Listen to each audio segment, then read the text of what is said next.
అందరికీ నమస్కారం. మా ఇంట్లో అరటి చెట్లు చాలా ఎక్కువే ఉంటాయండి. మీకు ఇంతకు ముందు కూడా అరటి గెలలు చూపించాను. ఈ అరిటాకులతో ఏదైనా చేయాలి అని అనిపించింది. అందుకని నాకు వచ్చిన గిన్నెలు తయారు చేశానండి. ఇవి ప్రసాదాలు పెట్టుకోవడానికి చాలా బాగుంటాయండి.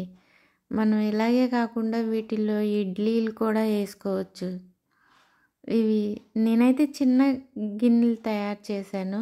ఇంకొంచెం పెద్దగా ఉంటే బాగుంటాయి అన్నమాట. గట్టిగా కూడా ఉంటాయండి ఇవి. ప్రసాదం అంటే పులిహోర, చక్కెర పొంగలి అలాంటివి పెట్టుకొని దేవుడి దగ్గర పెట్టుకోవచ్చు. ఎవరికైనా ఇవ్వడానికి కూడా బాగుంటుంది. మీరు కూడా ట్రై చేయండి ఒకసారి. ఇప్పుడైతే పండగలు వస్తున్నాయి కదండి, ఇవి కూడా మీ అందరికి కూడా అవసరం పడతాయేమో అని అనిపించింది. అందుకే తయారు చేసి చూపిస్తున్నా.